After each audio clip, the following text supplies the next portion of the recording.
The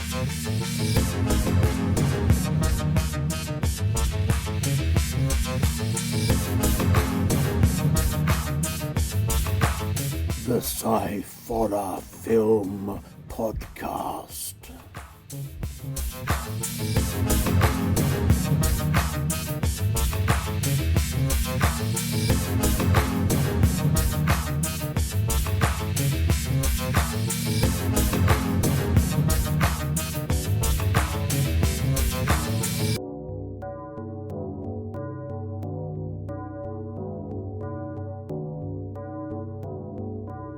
Hello and welcome to the Sciforror Film Podcast. I am Andy Walker and I am joined today by my first guest presenter. How do you want to be introduced, Jeff? It's the Badger, of course. The Badger from Brawling Badger Productions. That's right. Tell us a little bit about yourself and what Brawling Badger do. Well, obviously, to begin with, I've always started off as an entertainment channel. You know, the history of it was when my son was born, we didn't have that much money, and I was like, how can I entertain myself in the downtime, you see? Yeah. And then it sort of progressed from there. And, you know, I sort of did lots of different things like reviews, comedy skits, jokes, all that sort of thing. And then, you know, I had a few personal issues. Me and Nick were always talking about making films. And then, you know, I had a few personal issues, took a few months away. And I said, well, you know, if we're ever going to do it, now's the time. Yeah. And that's when we did Necromonicon Lost in the Woods. And I sort of went more into the film creating sort of side of things. Cool. Okay. Well, I will put a link up on here to your YouTube channel so people can have a go and have a look and see exactly what you do and what you got on there. Oh, yes. Yeah, no problem. Okay, shall we get into the things then? We're Let's doing go for it. science fiction, and we've got two short films and a feature film, as we normally do. So we'll start off with the first one, which is from 2023, and it's called I Am Not a Robot. It's a Dutch film.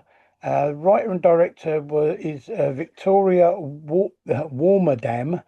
Cast Ellen Parron, Henry Van Loon, which I love that name, Thika Reuton.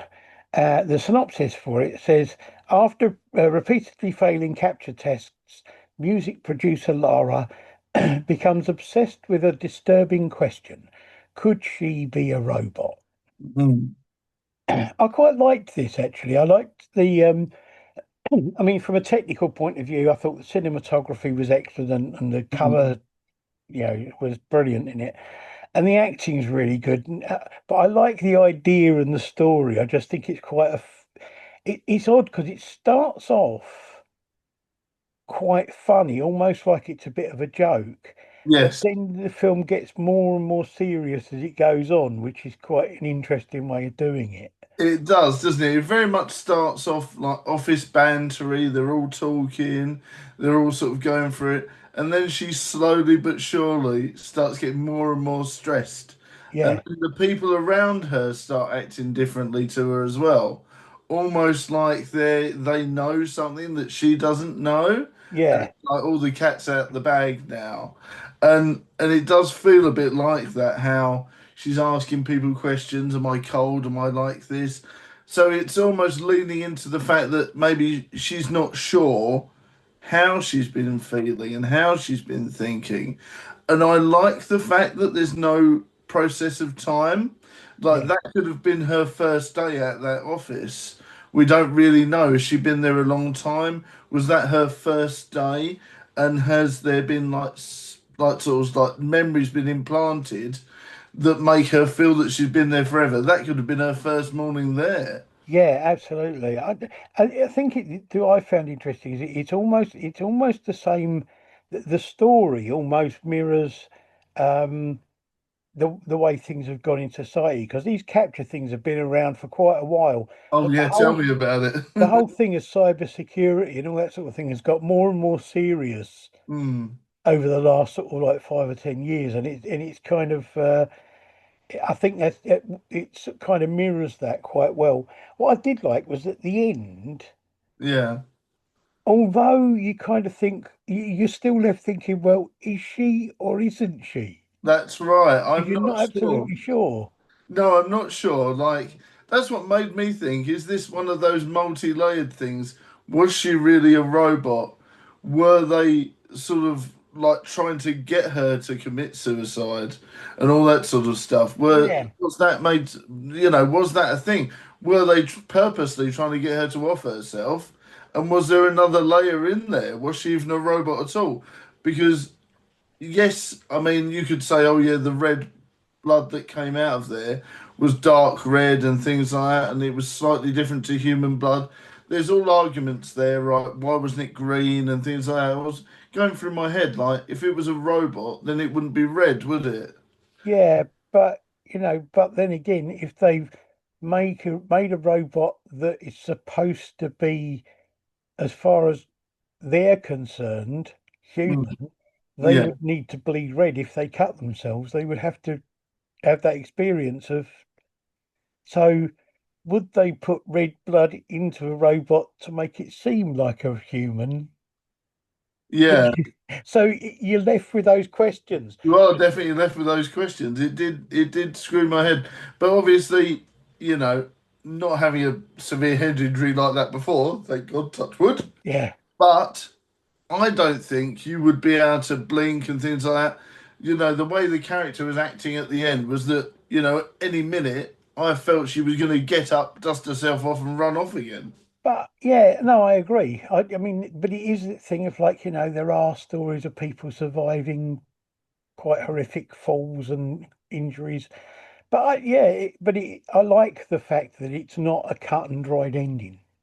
Yes, That there definitely was, leaves it open to something that could happen next. yeah, absolutely. I like that. I do like it when films do that. Mm, Leave you thinking about it rather than just saying this is the end, that's it. that's it.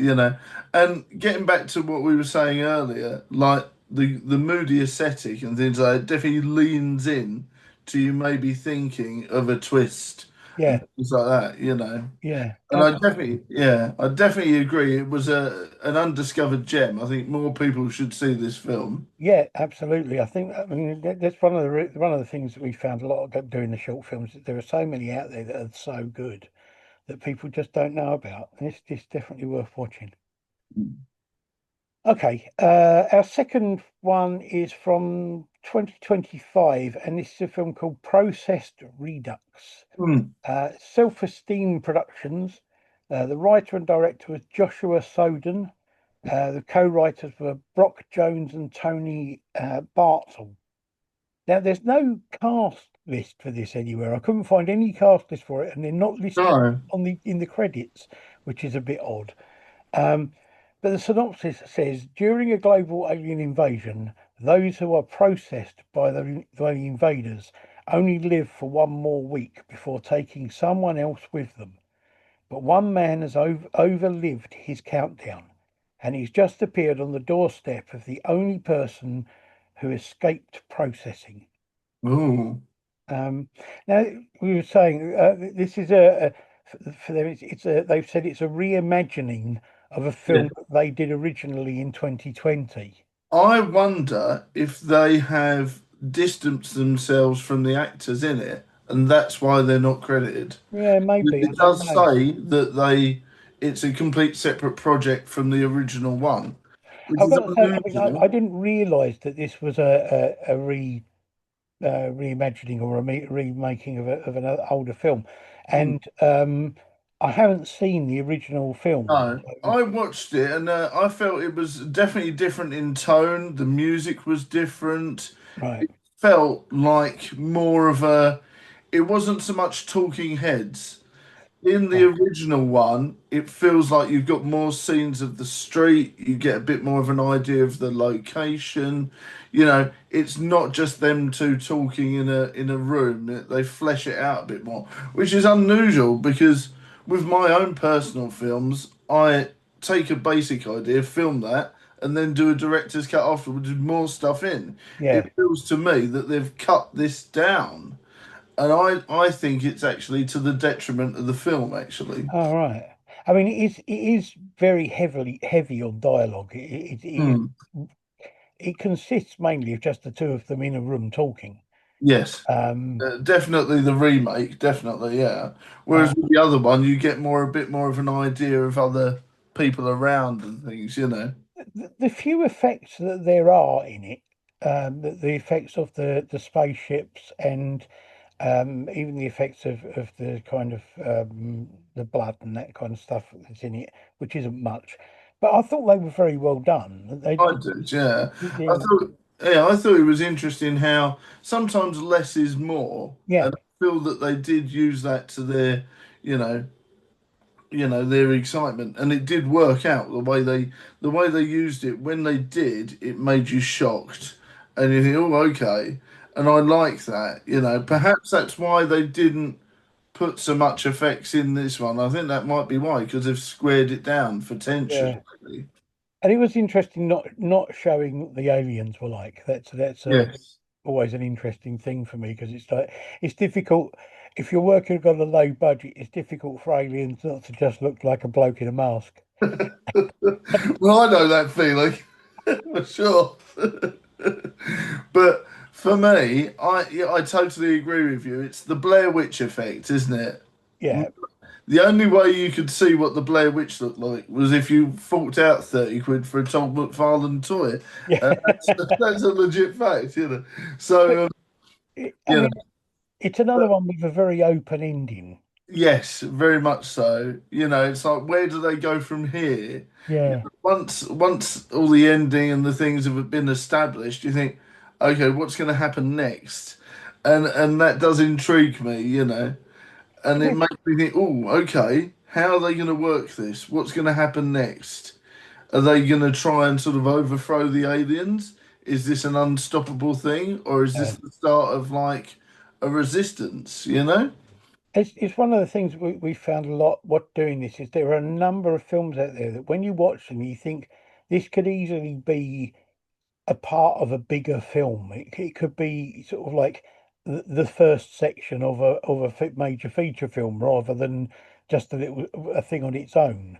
I like them when they're just standalone ones, but sometimes you think, "Oh, I want to see more. I want to see know what's going to happen next." Yes, it definitely has that sort of thing of is it They Live? Yeah, Yeah, and it definitely sort of makes me feel like that is, it's like what's going to happen next, How yeah, does it affect modern society? What's going on in the background? Who is pulling the strings here? It's one of these things where it's like, yeah, you're right. That could be the first 20 minutes of something else, and then we lead on to him healing up, trying to get a resistance going, and then, moving forward.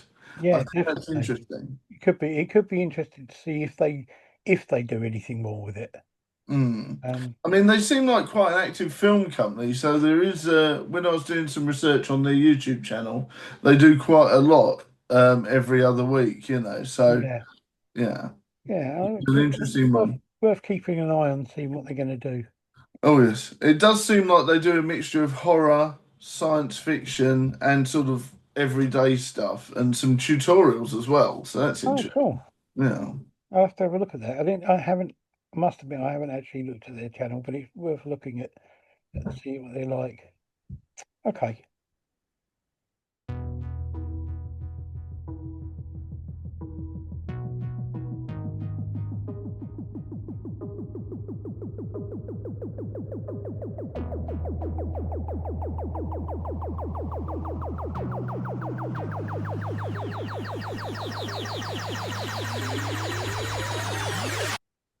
Right, on to our feature film. Now, this is a film from 1980, and it's a film called Without Warning. Oh God. The director is Graydon Clark. The writers are Lynn Freeman, Daniel Grodnig, Bennett Tramer, and Steve Mathis. The cast for this is Jack Palance, who I feel everyone will know, Of course. Martin Landau, who most people will know in the UK, he's probably most famous for being in Space 1999, uh, Yeah. and also for playing Bela Lugosi in the Ed Wood film. Was he in X-Files as well, or am I going mad? Yeah, probably most people were. Uh, Tara Nutter, which is a great name. Christopher S. Nelson, Cameron Mitchell, who some people might recognise for playing Uncle Buck in The High Chaparral from the 1970s. Neville Brand, Sue Ann Langdon, Ralph Meeker, who has been in hundreds of films from the 1950s up to about 1980s. Hmm. Larry Storch, who again people of my age might remember from watching as a child. He was one of the people on an American comedy series called F Troop, No, which that escapes me. That escapes me. I Lynn don't remember it. Thiel, Kevin Peter Hall, who will be known, but you won't recognise him in this, and you probably won't recognise him in most of the films he's in because he plays monsters, and he Ah, was the first person to play the Predator. oh, right. He played the Predator in the original Predator movie, and he plays the alien in this. And the other one is possibly the most annoying person in the film, David Caruso, who people won't recognise in this, but will know from being in NYPD Blue and CSI Miami. Okay. No, no. Yeah, he was the lead detective in CSI Miami. It Um, just shows you what people do to begin with, and then they go up and the it's the weird thing was I was watching this chain. film thinking that ginger hair bloke is so annoying. And then when I looked at the cast list, I thought, oh my God, it's David Caruso. So the synopsis for this says Sandy and Greg are teenagers who are camping despite warnings not to with their friends. They soon encounter aliens who are using the area as a hunting ground. Um, so it's quite weird actually because it's like a bit Predator in a way, Yes, you know. it's a bit Predator in a way. It's like, what if you got Friday the 13th, Yes, Halloween, and yeah. Predator, and put it in a big blender and Well, go for a good old I stir? was I was thinking that if this hadn't have been an alien, you could use the opening sort of 20 minutes to half an hour of this film, and instead of an alien, have a bloke wandering through the woods with an axe, and it would be Yeah. a horror film. Oh, most definitely. The beginning is just slasher movie. Yeah, I personally feel all you'd need to do is just change the weird squid things into, like a shuriken or another sharp blade. It can be a completely different. You've got a whole different. You've got a Jason film right there. Absolutely, yeah. And No, it did give me those vibes from the get go. You've got the nutty bloke who has got PTSD in the bar. You've got the nutty. You've got another nutty bloke who owns the deserted petrol station. who's the one who tells Stay them? away from there. Stay away from the lake. Yeah, yeah. I mean, it's great. I wasn't. I couldn't make my mind up who was more mad, Martin Landau or Jack Palance, because they were Yeah, I was really like, I was on the fence of who to trust most of the film. they were both pretty out there. Yeah, I've got to say that the only thing with this, the quality of the copy on YouTube isn't great, but but it's a 1980s, yeah, you know, weird fairly cheap slasher film. alien film. But for me, to be honest with you, as a lover of old cinema and weird effects on films, as you well know, Yeah, that adds to it. The graininess and the lo-fi quality actually added to it for me. absolutely. There were places where the story kind of drags a bit, I think. But you know, I suppose you want if you want to make it, if you want to make a feature film, you've got to find ways of padding it out a bit, I Yeah. suppose. I do feel that the start bit could have done with a bit more. Yeah, It was like the beginning was rushed, and then not even the middle, but the bit after the beginning was too slow. yeah. In the middle was like, they're going back and forth to different locations when there wasn't really a need.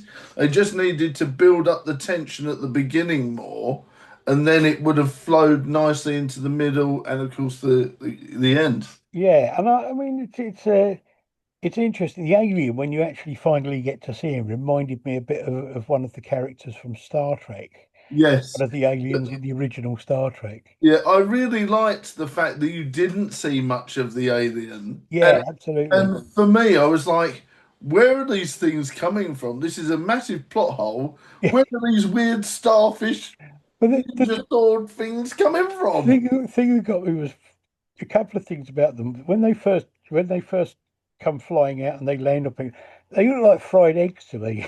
Yes, and on a bit of string as well. I'm like, did they lose budget at the start because they actually look better as the film goes Well, on, which I is want weird. I wondered because I mean, you think about it. At the time this was made, 1980, right? Cameron Mitchell was an American TV character actor who was quite well known, but he's only in it for literally a couple of minutes. Yeah. Oh, well, the ginger bloke. The guy who's the no, the guy who's the sort of the dad at the Ah, beginning yes. that doing the hunting. He's only literally in a couple of minutes, and the same with the guy. Where are we? What's his name? Larry Stoltz, who was in F Troop. He Yeah. was sort of on TV in America all the time, Yeah. and he was literally only because he was the Cub Scout leader. He Oh, was only okay. in it for a couple of minutes. So Yeah. I wonder if that bit was added on to the beginning because Yeah. it got these people. To like process it through. But for me, like I was saying, that bit at the beginning, you could have put added that on, bit more of an origin story, bit more Yeah, of like, you know, they mentioned the water tasted bad, which I'm like, well, couldn't we have had something happen to him because he drank the water? You know, and then they could have gone from there. there's also a thing a bit later on. Martin Landau says about the fact that again, a bit like Predator, that this has happened in the past, and they come back every That's it. so many years, and it's kind of like, well, why wasn't that at the beginning, so he could give us a bit of background to what's going on? That's right. And it would have been a bit more interesting. I mean, I don't know when Predator came out because my brain, but this is definitely what if Predator and Friday the 13th had a baby? Absolutely, yeah. So what year was Predator then? I'm not sure. Hang on, I'm gonna Google it because We're going to have to fact check this because I'm that's what very. I do. 1987. So Oh, okay. it was So seven this years came later. out first. This came out 7 years before Predator. Wow, okay. That's interesting. Did the makers of Predator watch this hokey as heck Friday the 13th Predator weird sci-fi and go, we could do this but better. Yeah, Right. we could With do this and muscly make it men. into a proper sort of action sci-fi movie. Yeah, I do wonder if they took, some inspiration from it. It's possible. I don't know. I mean, yeah, yeah. I don't know. It's weird. There are certain elements of it that are very kind of similar. Yeah, very similar. And the fact that obviously if you look at what Predator's main weapon is in the first one, you got the spiky shuriken, Yeah, yeah, yeah. you know? I mean, one thing I will say about this film is that the ending is very quick, Yes. but it is This quite is the effective. thing, isn't it? It's like, but that is a tradition with late 70s, early 80s slashers. It's almost like you have a weird beginning, a really long middle, and Yeah, then the end goes boom. yeah, absolutely. And I do feel that they could have like explored the mythos a bit instead of going backwards and forwards. Like, how the hell did the alien create the weird squid things? That would have been interesting to find out. Where does it come from? Where does it live? What's I know, he's just literally dragging them out of his thing. I mean, what's that all about? But it's like sort of, it stores the bodies in a shack which was already there. Yeah, So where does it come from? Where does it stay when it's not hunting? What does it do? Do you know what I mean? It's a bit like, yeah. yeah, And I'm like, I was hoping that there would be some sort of weird subplot that the aliens were going to try and contaminate the water supply and things like that. I thought that was where they were going. yeah, It never no, yeah. happened, I you gotta know. say, I'm not really big on them on the whole. Yeah. This is a film I reckon could do with having a remake. I do think it needs a bit of spit and polish to it, and I think it would be good. Yeah, I think Yeah. a good reboot or remake of it would be quite interesting to see nowadays with the technology as it is now. Keep the story basically the same, but just sort of make everything a little bit tidier and neater and add a bit of background to it. Or I could remake it and make it a total classic one.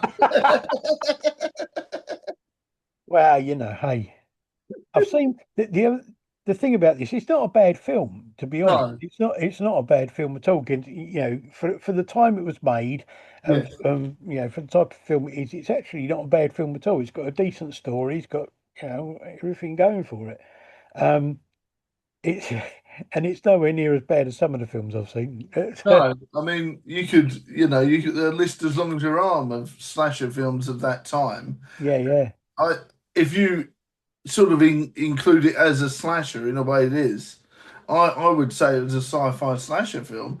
And yeah. if you include that, it's probably one of the better slashers of the time. Yeah, definitely. Yeah, I mean it's interesting because everyone. I think in the hands of almost anyone else that would have become a slasher movie Yes. because that was the thing that was big at the time. Yeah. To do it as a sci-fi was actually quite different and quite interesting. Mm. I So mean, I only know of another one that they made. There was like I think Shudder made a science fiction slasher film a few years ago, and obviously you got Freddy versus Jason X and all that sort of stuff. yeah, And I'm like, okay, so there's only a few examples of that genre where it's like a slasher sci-fi. So that's interesting. yeah, it was. It's an interesting film to watch. I'm glad I watched it. It wasn't the best film I've ever seen, but it was a long way from being the worst. Definitely, yeah, a long way from being the worst. Yeah. Okay, so there you go. We got I'm talking about now. We got Am I a Robot, which we both really liked, and I think definitely is worth a watch. Process Redux, which I thought was okay, but I wasn't. I think I need to go and watch the other one because I think it kind of left me feeling a little bit like I'm not sure what where is it going? What's going on with it? Yeah, I definitely recommend watching the original. It's a bit more self-explanatory and a bit more padded out, you know? Okay, I might have to go and do that. And then we got Without Warning from 1980, which we both liked. It's one of those films where I think if you don't expect too much you won't be too disappointed. Yeah, it's a good bit of a fun watch. Um, okay, thank you, Badra. Thank you for being on the show. I will get you back on here again, I look forward to it, sir. and we will do it again at some point. Thank you to anybody and everybody for watching and listening and all that kind of thing. I'll put links up as I always do to the films, and I'll put links up to Brawling Badger Productions. And so take it easy, and we'll see you again soon. Bye. See you later. Thanks for having me on, Andy. I'll see That's you all all right. later, everyone. Not a problem.